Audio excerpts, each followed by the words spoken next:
do that. Now, what I wanted to especially talk about was what I said at the beginning, the improved difficulty of the game, which is why I've come up with the D.I.E in the Underhive Rules. I've been working on this since the day that the game was released, basically, where, well, before, because I played in the closed alpha. But when I could see, okay, this is just about what we're gonna get, and then I dropped it a bit, and then I went back to it, and now I shared it with you guys. So hopefully we can make something really cool. I'm gonna go over the rules, and you guys can join me in chat. Let me know what you think about the rules. Let me know what you think about the points. If you have anything to add, you can go in and read them yourself. And in the comments on YouTube, please let me know if you're gonna try this out. Help me out with figuring out if these rules work or we need to adjust something. It's a work in progress, right? Version 0.1. Just like the D.I.E Mordheim rules, work in progress. It needs to be updated. It's a double-edged sword. They promised more gangs, so they have to deliver, but optimize the game should be a priority. Yeah, Mordheim. Yeah, Mordheim. And I mean, everyone can agree that they needed to have the AI perfect from the beginning. That was one thing they should have gotten right, but they didn't. So now they are stuck with having to fix that while they make content. It's gonna be hard. Special rules for the Necromunda Underhive Wars by Game Night Plays, and the Buddyhood, Buddyhood. As an attempt to increase the difficulty of the game and impose penalties for not making the clan requests inspired by Mordheim's missed shipments, because it's not in the game. This rule set is a direct pendant to my D.I.E Mordheim rules. Inspired greatly, let's say that. First we have the gang management rules. You can only hire green Jews. You can only have 5 gangers at any time, so no reinforcements at all. You cannot fire any gangers. So if you get a ganger with a terrible injury, you cannot fire. You cannot use infamy. Now this is one of the major issues I find about the game, because the infamy makes it so that once you've gotten enough infamy, you can get infinite money, and you can just improve your gangers instantly. And I don't like that. I don't like it at all. It needs to die. Is the damage table increased? Is the damage table increased? I don't think so. On deadly? Is that what you mean? On deadly?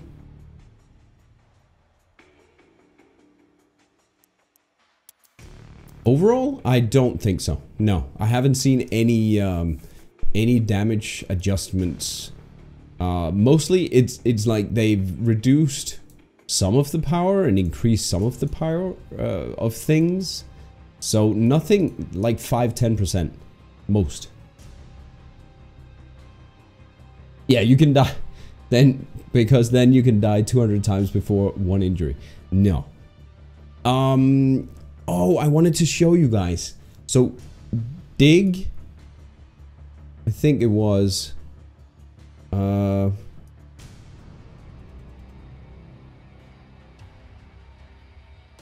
Bobs. Dig or Bobs had, oh, let me just find it. Hold on one sec. He had, I think it was Dig. Yeah, Dig. Dig got maimed but alive achievement. An achievement for having any fighter receive a maiming injury. The percentage of players that have unlocked that achievement is 1.8% of all players. And that's really saying a lot. So in Mordheim it would be probably 50% of people. 80% of people that have lost an arm or something. Oh, Rand has that. Nice. Cool, dude. I haven't, because I just don't, I haven't lost anyone. Even when I tried, but they need to be taken out before they can get an injury. Now, where did I put my stuff? There we go. Okay. Still haven't gotten that in Mordheim. Abaddon, you haven't lost an arm or anything in Mordheim? That's pretty impressive. Even at the beginning? No infamy. No purchasing, using, or just use. I'm a bit uncertain about this rules. Of weapons, armor, consumables above your gang tier allowed. I'm gonna get to the gang tier down here. But this is to adjust the difficulty, because after the first deadly mission, you can grab weapons and you can have tier 5 weapons on all your gangers. It's to disallow that. You can only use the medical lab and salvaging bench facilities. So when you choose facilities, we'll do that in game in a moment. No XP boosts, no monetary boosts, and no skill cost reduction. This is to make sure that everyone is on the same pace here. Otherwise, people would pick the XP boost right off the bat. And I don't want that. Operation management rules. You can only play deadly operations. So when you pick an operation, you need to pick the deadly one. But you can pick any mission you want, since all of them are deadly. You could add like a random element to roll a dice, and then it's random which mission you get, but I think it's not needed. I think it's not needed. Drassi says, think we need to think about that a bit. It's the primary way to improve your weapons, maybe allow rank +1 to be used. Yeah, I was thinking about that as well. Maybe rank +1, maybe a different way to calculate the rank, but we'll see.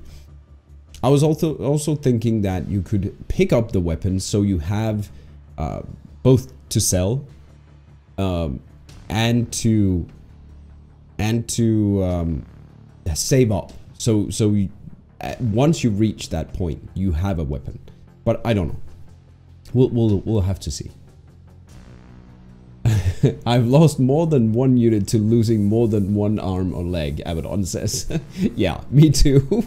And it just doesn't happen in this game, and I want that.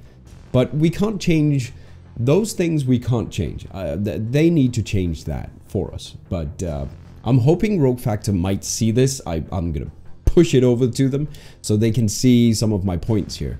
Hopefully, it would be nice if in game, when you're choosing your gang, it had a button like right here that said Iron Man mode, that would disable infamy, that would make weapons more scarce, that would make injuries a lot more frequent, permanent injuries, that would make bionics a lot more expensive. Because basically getting an injury is equal to a buff in this game. So, in Mordheim at least you had both. It was a negative one, or it was a positive one, or it was a bit of both. Like losing an arm on one of your dodge guys was really good, but losing an arm on your tank was freaking terrible. And I hate that it's missing from this game. So Rogue Factor, listen to me, please. Mordheims says, at this point, Rogue Factor should call these modes Game Night Mode. yeah, I would love that. Drassi says, I would like that option, but should be the other way around. You get that behavior by default and can make it easier by checking something.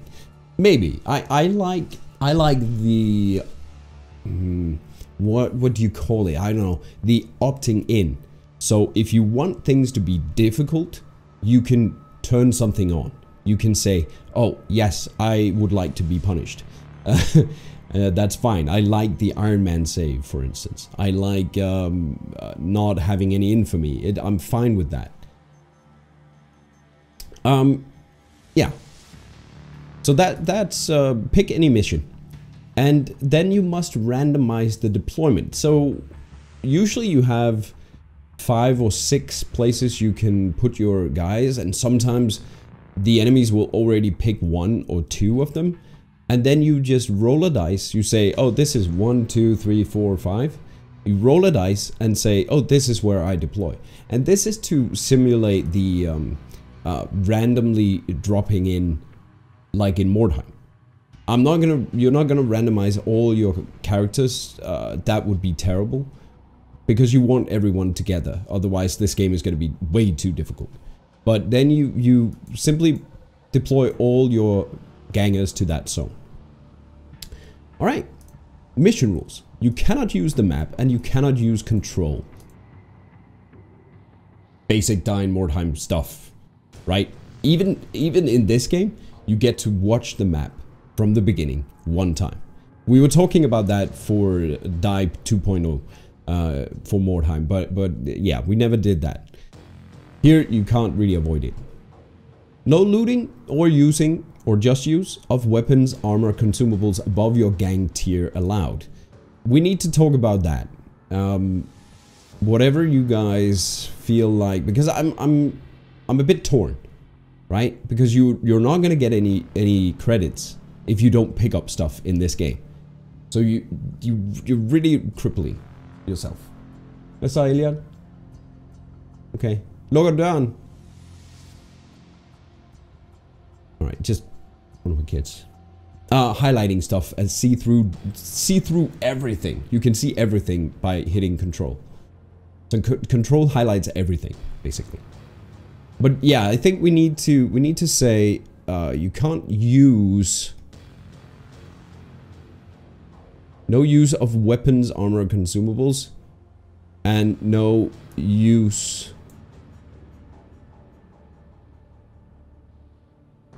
of weapons, armor, consumables above your gang tier allowed. Okay, cool.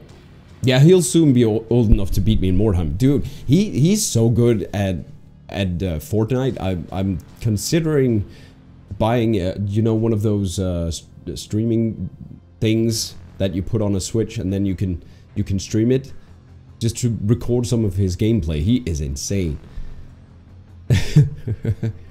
No purchasing is fine. Okay. No.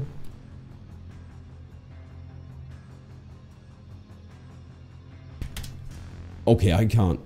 Purchasing? Explore. Define. No purchase. Use of weapons. Game Squire, please. That would be perfect. Game Squire. Alright. So the gang tier. The gang tier is roughly based off the Mordheim warband rank. It's gonna end up at the same as in Mordheim, because the turn determines your current power as a gang. Calculated by taking the rank of all gangers and leader together, divided by 5 and rounded down. So the starting tier would be every ganger you hire is rank 0, and your leader is rank 5. So if you hire 3, 4 people, it's gonna be 0, 0, 0 plus 5. So it's 5 divided by 5, which is 1. So your gang rank to begin with is 1, or gang tier. You know that whole formula you have is called averaging the ranks, right? No, I don't. No, I suck at math, dude. I'm so bad.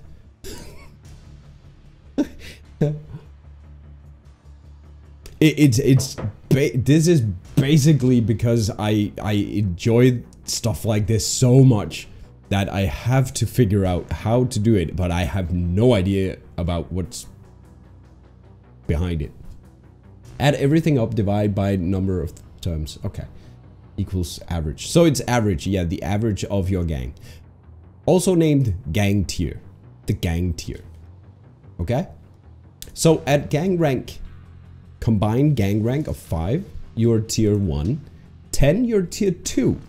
This means that now you are actually allowed to use tier 2 weapons. That would mean your leader is rank 6 probably, and the rest of your other gangers are rank 1. And then you can equip tier 2 weapons. Math, exactly. Call the Inquisition this heresy. At 15, you have a tier of 3, which then allows you to equip tier 3 armor, weapons, etc. and consumables. Consumables go under this. Everything you can equip goes under this. Gang rank 20 combined, 4. Gang rank 25, 5. And gang rank 30, you hit 6. There's no higher tier than 6, so I figured this is fine. And then you fight your way to having a combined rank, gang rank of 50, which means all your guys are rank 10, resulting in a gang tier of 10. Right. The clan requests is the lose condition. If you don't do the clan request during an operation, record a fail on a sheet of paper and suffer the effect below. Thought from Drosy and myself: should a fail be recorded if no sector reward tier is achieved? Because currently, if you complete the clan request, then you don't really need to complete a sector reward. But did you really win then?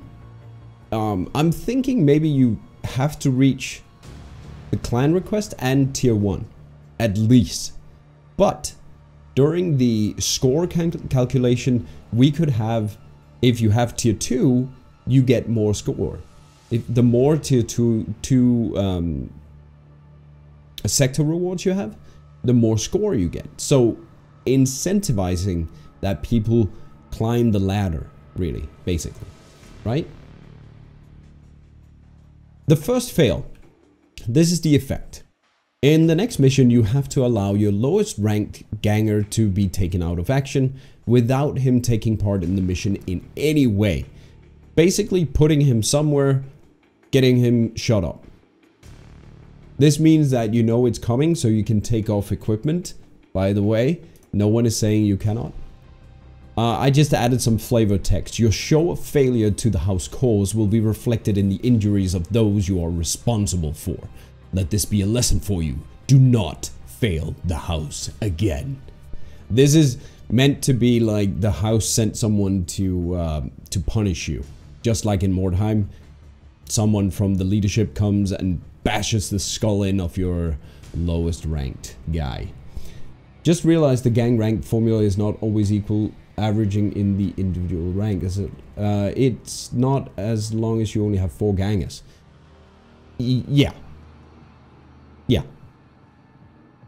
So once you have 5 gangers, it's gonna be fine. But if you end up at 4 and don't hire a new one, it's gonna be off. But it's 5. Yeah, based off 5. The second fail. You must dismiss one of your gangers, not leader, but a ganger. And this is dismissing. This is firing. Get him out of here. He died. Roll a d4 dice or d6 and discard 5 and 6. I made this for the stream here, so I can roll a dice or roll the 4. So that would be 1, 2, 3, 4. My furthest on the right, and he's done. Dismissed. That is rough. Despite the previous warning, it seems you do not take the leadership seriously. This is on you. This person's life is lost because of your inability to lead. Let this be a stark reminder that the house is always watching. Next time, you will be at stake. That's just a teaser for what's gonna happen to you next time. Yeah. I like that. Persons. Sorry. The third failure. In the next mission, you have to allow your leader to be taken out of action without him taking part in the mission in any way. So already there, it's starting to be, it's going to be a rough mission, and you have your highest guy taken out, and you might suffer some dire consequences. The fourth fail, game over. Your house doesn't trust you to promote their hold over the Underhive. Delete your gang. Bye-bye. Oh, wait, the flavor text here. Do you take us for fools? Do you not grasp the seriousness of the situation? This time you will suffer the consequences. Bam. Second fail, yeah, 20, yeah. The second fail is rough. Yeah.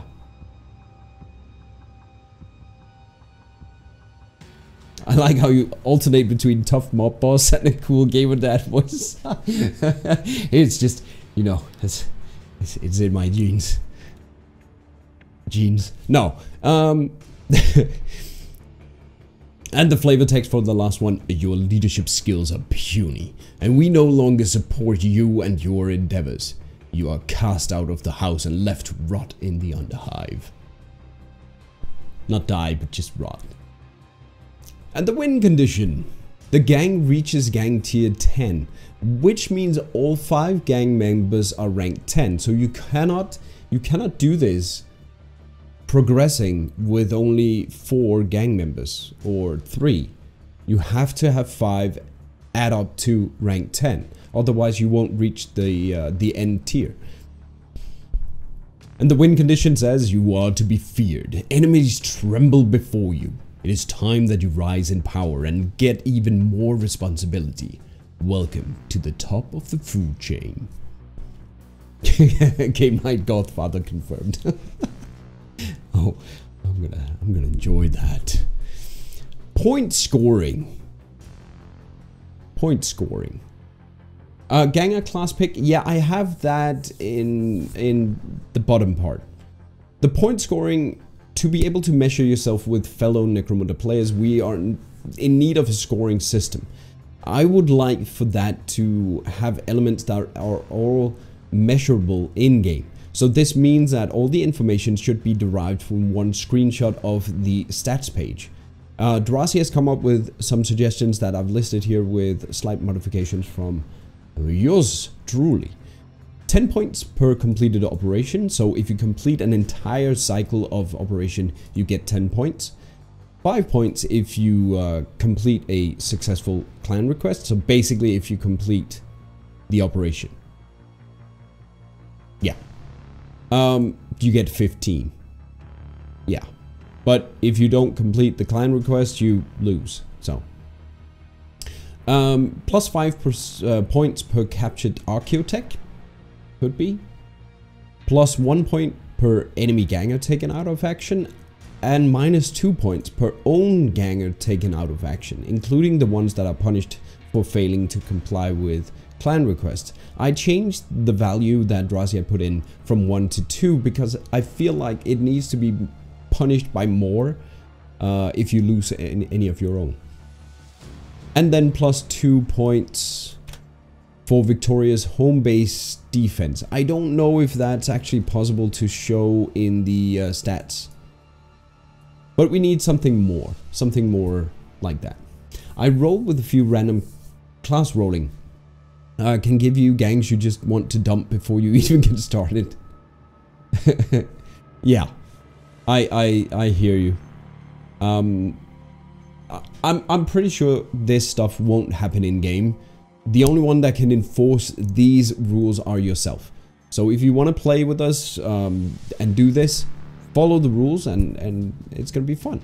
Make sure that if you want to sense that danger of Mordheim that you always, that Mordheim was always able to provide, that you follow them. Because I feel like Mordheim really did a good job. With a few rules, we were able to create a nice set of rules there. This is going to evolve over time, so let me get your comments, let me get your opinions, especially if you try this, play this. I would love to hear it. And maybe we can put some pressure on Rogue Factor to implement a harder game mode to the game. I'm sending this to them anyway. Other things that could be tweaked. Randomized skills, for instance. At least the category, I was thinking. So on one guy, you need to randomize when you pick a new skill, which category, and then you can pick the skill in under that category, because that is what it's like in the tabletop game. But I don't know if it's gonna be viable. I would love someone to test that further. Not random skills, but just random categories. Randomized higher warrior leader class could be a thing as well. Randomized missions. Randomize every single warrior deployment, which is going to be extremely hard. No consumables and no extraction. All of these are optional things that I've chosen not to bring into the game right now. But for now, I'm gonna try and make a gang, and we can play a round.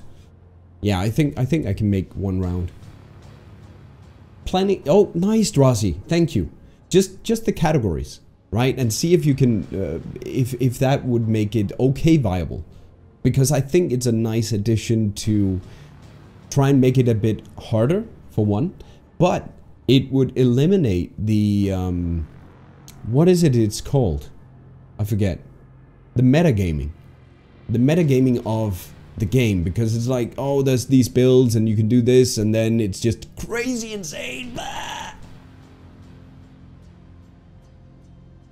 Cheese cookie cutters. Yes, exactly. So a way to try and avoid that would be really cool. That's not there. I fully expect all my gangs to be retired for Operation 4. Oh man, yeah. Alright, I'm just gonna try to make one Die Ladies Underhive thing here. And create a gang. Rand says also, then again, to trust randoms on the internet doing challenges by asking them to tell the truth is the worst part. Yeah, exactly. That's what I mean. We need this in game. We need a mode like this in game for it to be viable in the end, because people can cheat, of course. Naming from Buddyhood, of course. Yeah. I did promise